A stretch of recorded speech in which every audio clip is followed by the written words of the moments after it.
Before this message goes any further, I need you to understand something. The voice you have been hearing is not the voice you think it is. It has been speaking to you for longer than you have been willing to admit. It has been calling and softening and waiting and reaching. Tonight, the way it reaches you is different. Tonight is the night the Father is not joking. Tonight is the night the call is final in the form it has been taking. If you have been pulled to this message at the very hour you were pulled, you already know what I'm about to name. You already feel the shift in your chest. You already sense that something has been knocking inside you for weeks, for months, for seasons. Every time it knocked, you found a reason to look away. I'm not here to shame you for that. I'm here because the one who has been calling you would not let me say nothing tonight. He told me to speak of this plainly because tenderness without truth is just noise, and truth without tenderness is just judgment. So tonight is going to be both the way the Father has always spoken to those he has called by name. You will hear it as you listen. You will feel something move in the part of you that has been quietest the longest. By the time this message closes, you will know whether the voice in you was the wind or the Father, or the same Father wearing the wind, so you would not be afraid to listen. Stay with me. There is something quiet I want to ask you to do. Stop scrolling. Silence the second screen if it is open. If there are people around you, this message is not for them, and they cannot help you carry what is about to be placed in your hands. Take one real breath, slowly down to the bottom of your lungs. Let the air be evidence that you are awake. Now listen. There is a reason this message has crossed your path on this exact night. The voice that has been speaking through every door it could find is speaking through this one tonight. This is the recognition layer.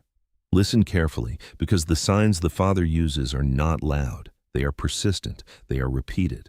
They are quiet enough that the world will not interrupt them, but specific enough that you cannot mistake them for anyone else. I'm going to walk you through 5 of them. If 3 or more land in you, that is your confirmation that the voice you have been hearing is not your imagination. The first sign is in your body, not in your mind. There has been a weight that arrives when certain thoughts arrive. You begin to think about a direction your life could go in, and your chest tightens, not in fear but in attention. Your breath gets shorter. There is a tension in your shoulders that you cannot trace back to anything ordinary.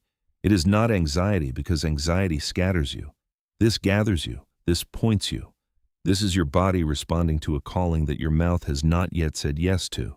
The body knows what the voice is asking long before the mind has agreed to hear it. That weight in your chest when certain thoughts arrive is the Father knocking through your own bones. The more you ignore it, the more it has been arriving. The second sign is in the patterns the world has been arranging around you. The same word has been crossing your path, the same scripture, the same phrase from people who do not know each other. You hear it in a song on Monday. You read it in a message on Wednesday. A stranger uses it on Friday. The pastor, in a recording you did not search for, says it on Sunday. 3 times, 4 times, 5 times, the same instruction arrives in different mouths. This is not how coincidence works. Coincidence does not coordinate. Coincidence does not assemble strangers into a chorus speaking the same line. When the world begins to repeat itself around you, in this specific way, you are not noticing patterns. You are being addressed. The Father uses the mouths of people who have no idea they are being used. The longer you have been ignoring the message, the louder the chorus has gotten. Stop and remember the last sentence that arrived 3 times in a row this month. That sentence was not for anyone else. That sentence was for you. The third sign is in your emotions, and it is the one most people miss because it does not announce itself. There have been moments in the last few weeks when tears arrived for no reason. You were not sad. You were not even thinking about anything heavy. You were doing something ordinary, washing dishes, driving, walking past a window, and your eyes filled up. There was no story attached to it. There was just a softening. That softening was not weakness. That softening was the part of you that has been holding the line against the call, finally letting the line drop for a moment. Tears without a story are how the soul says yes when the mouth has not yet learned the language. If this has been happening to you, the one who has been speaking has already gotten through to the deepest room. The only place left to reach is the room with the door, the room of decision. The fourth sign is the one that has been waking you. You go to sleep tired enough to sleep through anything, and at 3 o'clock in the morning, sometimes a little before, sometimes a little after your eyes open, there is no dream, there is no sound, there is no reason. There is only a quiet knowing in the room, as if someone has just spoken your name and left before you could turn to look. You lie there. You try to make sense of why you are awake. You sometimes pray, sometimes scroll, sometimes get up and walk, but the knowing does not lift. It just sits there, gentle and undeniable, as if to say, I'm still here. I've been here. I will be here until you turn. The Father wakes those he is courting while the world is asleep, because the noise of the day cannot drown what he is trying to say at night. The fact that you have been waking is not a sleep problem. It is an appointment that you have been declining to keep. The fifth sign is the dream that has been returning, or the face, or the instruction. The dream itself may change, but the feeling does not. You wake from it knowing something. The knowing fades over the day the way mist fades over a field, but the impression stays. You sense you were just told something important. You sense you were just shown something you are supposed to do. The Father speaks in dreams to those who are too busy in the day to hear him. The dreams returning are the gentlest way he has been trying to deliver a message you have been turning away from in your waking hours. So count the weight in your chest when certain thoughts arrive. The same sentence crossing your path through unrelated mouths, the tears without a story, the waking at 3 o'clock in the morning, the dream that has been returning. If 3 of these are in you, you are not imagining the voice. You are not making this up. You are being addressed by the same Father who has addressed every person he has ever set apart. The reason this message is in front of you tonight is because something in heaven decided that the quiet way of speaking has been long enough and the time has come for the call to be named out loud. The reason this message is called what it is called, the reason the warning in the title is the warning you saw, is because the way this voice has been coming to you is not the way it will keep coming. The Father is not a vending machine of signs. The Father is a person, and persons do not repeat themselves forever to those who refuse to turn. He has been gentle for a long time. He has been patient through years that other voices would have abandoned you. There is a season at the end of every patient season when the form of the voice changes, or the volume of the voice changes, or the voice goes quiet for a season longer than any silence you have known so far. This is not punishment. This is the way relationship works at the level of the eternal. He will not keep performing the same signs forever. He will move, and those who answered in the way he was speaking will find themselves walking with him in the new way. Those who waited too long to answer will find the previous way has closed, and the next way has not opened. The in-between is a wilderness that the Father designed precisely to bring the heart to the point of choice it has been refusing to make. Now you understand what the recognition layer was saying. The signs were not random. The signs were not anxiety. The signs were not your imagination.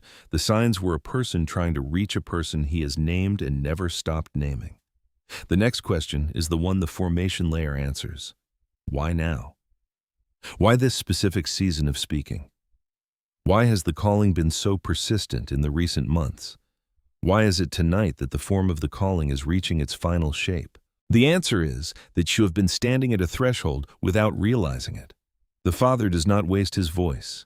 He does not call in this concentrated way unless something on the other side of the call is ready to be opened. The signs have escalated because the door is closed. The dreams have returned because the night before the threshold is when the most teaching arrives. The waking at 3 o'clock has increased because the watchman in your spirit has been alerting you that the hour you have been waiting for has arrived. The silence between the calls, the gaps where it felt like nothing was happening, was not abandonment. The silence was formation. The silence was the place where the parts of you that could not have answered this kind of call had to be quietly removed before the call could be answered safely. There are dreams you would not have been able to hold in your old skin. There are commissions you would not have been able to carry in the version of you that existed 3 years ago. There are companions you would not have been able to receive without confusing them for something they were not. The silence was the Father pulling the old container apart, so the new container could be the one that received what he has been preparing.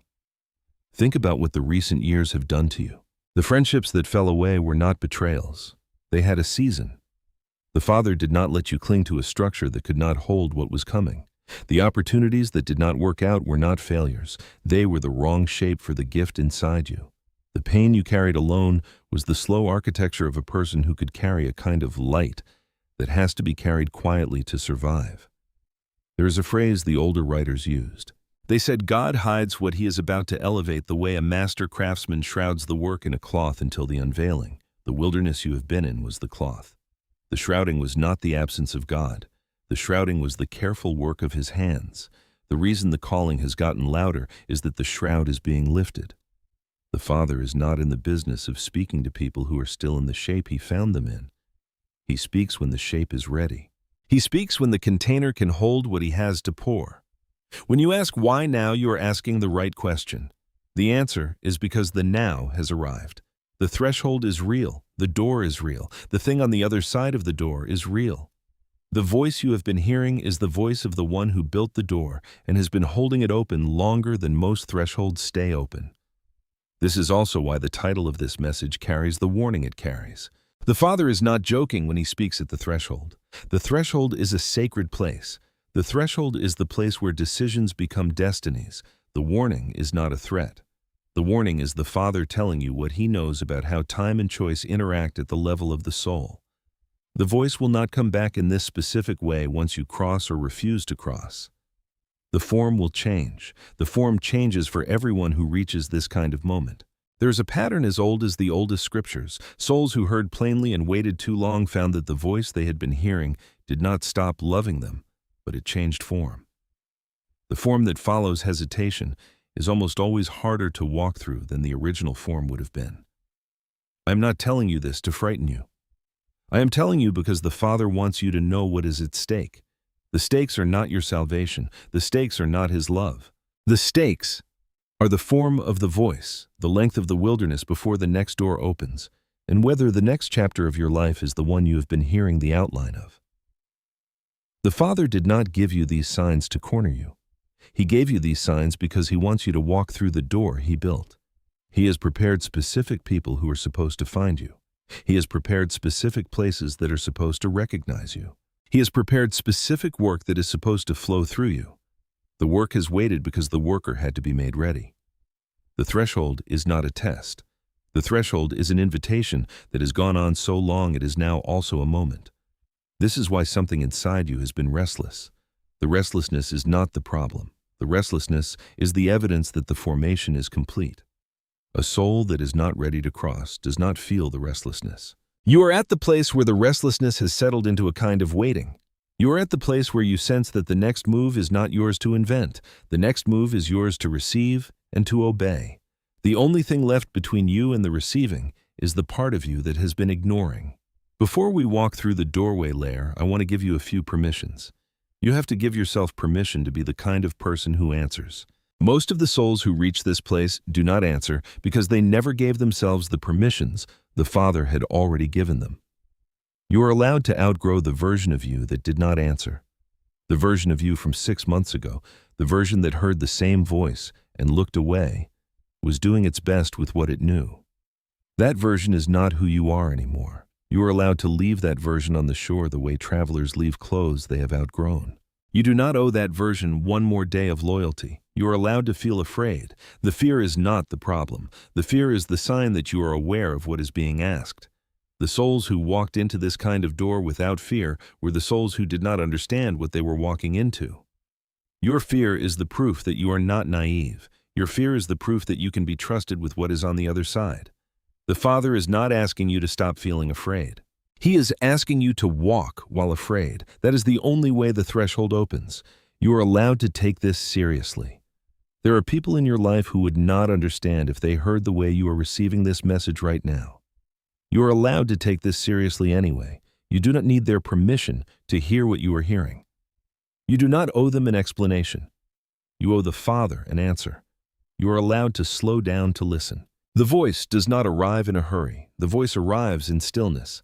The world has trained you to be in motion all the time because the world cannot afford for you to be still long enough to hear the one who built you. You are allowed to be still for as long as it takes for the next sentence to arrive. You're allowed to disappoint people who needed you to keep being busy. The stillness you need right now is not laziness. The stillness you need right now is the architecture of the answer. You are allowed to be the one who answered tonight. You are allowed to be the one in your family, in your bloodline, who did not turn away when the call became specific. You are allowed to be the first one to cross the threshold that everyone before you sensed and did not cross. You do not have to apologize for that. You do not have to make yourself smaller because crossing makes you bigger. You are allowed to become the answer the Father has been writing through every season of your life. Breathe one more time. Let the permissions land where they need to land. What comes next is the layer that explains why you have been ignoring the voice in the first place. Once you see that the door is no longer a door you are looking at from outside, the door is already opening, your feet are already moving. The body that has been hesitating for so long is finally going to move in the same direction the Spirit has been pointing all along. There is a reason you have been ignoring. You have not been ignoring because you do not love the Father. You have not been ignoring because you are unspiritual or unfaithful or unworthy. You have been ignoring because somewhere inside you, there is a part of you that knows that answering means becoming is the hardest thing the Father ever asks anyone to do. It is one thing to receive a message, it is another thing to be changed by it. The part of you that has been quietly turning away from the voice has been protecting the version of you that has been working hard to survive. That version of you built the routines that keep your life moving. That version of you negotiated the relationships you have, the work you have, the schedule you have, the identity you have.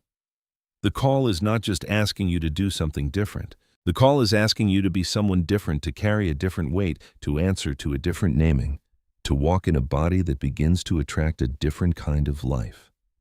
The version of you that built the current life is afraid that if it lets go of the wheel, everything will collapse.